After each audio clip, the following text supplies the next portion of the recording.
Assalamualaikum warahmatullahi wabarakatuh. Perkenalkan, nama saya Akbar Putra, kelas Jakarta Tua. Nama eh, saya akan sedikit sharing tentang materi TKT pastinya semester pertama. Materi pertama adalah sejarah komputer. Komputer pada awalnya adalah alat penghitung aritmatika yang bernama abacus. Kemudian pada generasi pertama komputer bernama tabung vakum yang ukurannya hampir ruangan hampir satu ruangan. Generasi kedua adalah transistor. Kemudian generasi ketiga disebut integrated circuit. Generasi keempat disebut mikroprosesor, dan generasi kelima generasi kelima adalah AI atau artificial intelligence. Lalu ke materi yang kedua. Materi yang kedua adalah pengenalan komponen yang dibutuhkan untuk merakit PC. Yang pertama adalah prosesor. Otak dari komputer pastinya di PC yang disebut CPU, Central Processing Unit. Prosesor berfungsi sebagai otak yang tugasnya untuk memproses data dan menjalankan berbagai perintah. Semakin kencang prosesornya, semakin kencang juga responsif komputer kalian seperti itu dalam menjalankan tugas seperti gaming, editing, dan juga multitasking. Nah, di dalam prosesor terdapat core dan thread. Semakin banyak core dan threadnya pada prosesor, semakin banyak juga tugas yang bisa dilakukan oleh prosesor tersebut dalam waktu yang bersamaan. Seperti itu contohnya, nonton YouTube sambil ngerjain tugas ataupun live streaming sambil gaming, ya seperti itulah. Yang kedua adalah motherboard. Motherboard ini berfungsi sebagai tempat menempelnya komponen-komponen komputer dan berfungsi juga untuk menghubungkan komponen komputer satu sama lain, seperti itu. Motherboard ini bisa disebut sebagai tulang punggungnya sebuah komputer, karena tanpa motherboard semua komponen komputer seperti CPU dan lainnya tidak bisa terhubung, seperti itu.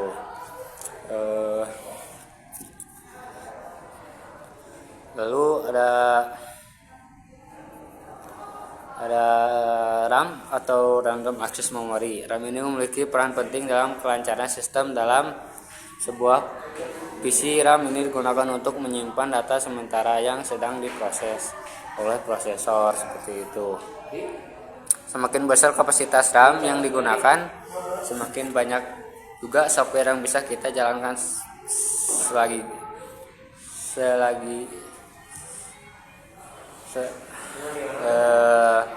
dan juga jadi jalankan sekaligus dan membuat PC kita lemot gitu. Yang keempat adalah VGA card atau kartu grafis. VGA card atau visual grafis berfungsi untuk memproses gambar atau video untuk ditampilkan ke layar monitor. VGA card juga berguna untuk keperluan gaming yang membutuhkan tampilan atau grafik yang bagus, seperti itu ya, yang memanjakan mata, seperti itu. Semakin kencang VGA yang dipilih, akan semakin kencang juga tampilan video saat bermain game gitu. Yang kelima ada hard disk atau HD atau hard disk. Hard disk ini berfungsi untuk menyimpan data permanen. Hard disk juga memiliki kapasitas yang besar untuk menyimpan data seperti game atau yang lainnya. Namun hard disk juga mempunyai kekurangan. Biasanya hard disk itu lambat dalam membaca data. Selain hard disk ada juga SSD atau solid state drive. Berfungsi dari SSD ini juga sama dengan hard disk, sama-sama untuk menyimpan data, namun bedanya SSD lebih cepat dan membuat data lebih cepat dalam membaca data dibandingkan dibandingkan hard disk. Biasanya saya juga digunakan untuk menyimpan operasi sistem seperti Windows. Oke, sekarang pindah ya, maaf. Selanjutnya ada power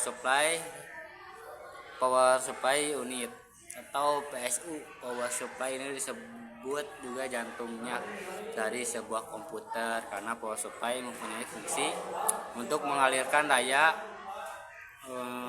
untuk semua komponen di dalam komputer. Dengan power supply yang bagus, komputer kita akan berjalan stabil dan awet dan tidak akan gampang rusak. Pastikan kita memilih power supply yang memiliki daya yang cukup untuk komputer kita. Jika kita salah memilih power supply, PC kita akan gampang rusak dan mati tiba-tiba karena daya yang kurang dari power supply seperti itu. Cooling system seperti namanya, komponen ini memiliki fungsi untuk menjaga komponen tetap pada suhu yang normal.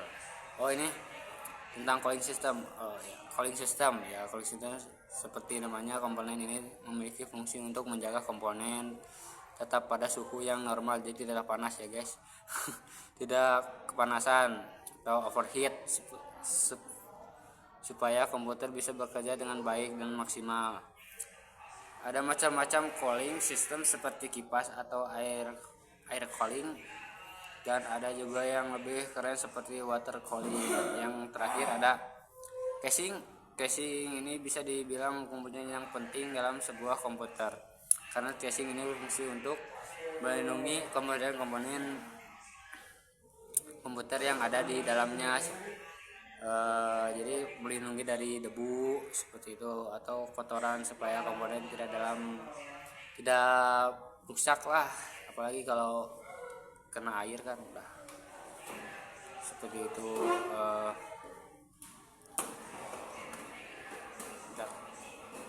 Udah ya.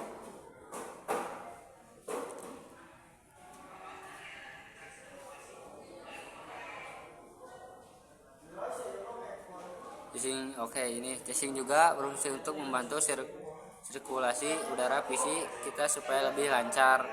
Dengan cara kita memilih casing yang kuat dan bagus, PC kita akan terhindar dari bahaya seperti serangan dari serangga atau yang lainnya seperti itu. Materi kelima ini ya, adalah pengenalan Windows. Windows adalah sebuah sistem operasi yang dikembangkan oleh Microsoft Corporation. Sistem ini dirancang untuk menjalankan komputer pribadi atau laptop. Dan materi keenam atau yang terakhir adalah perbedaan open source dan closed source. Perbedaannya, open source kode sumbernya terbuka untuk umum sehingga siapapun dapat melihat, membagikan, dan memodifikasi, sedangkan closed source kode sumbernya tertutup sehingga hanya pemiliknya yang dapat mengaksesnya. Dan open source biasanya gratis, dan sedangkan closed source berbayar seperti itu. Mungkin segitu saja dari saya. Maaf kalau ada yang kurang atau bahasa-bahasa yang kurang mengenakan. Mungkin segitu saja, dan mungkin materi kedua akan ada video-video yang lainnya. Materi kedua apa ya? Ya itulah pokoknya. Udah banyak yang itu, jadi pokoknya tonton terus aja, pasti ada video-video lainnya lah pokoknya ya. Maaf kalau terlalu canggung atau bagaimana. Oke, dari segitu aja dari saya. Wassalamualaikum warahmatullahi wabarakatuh.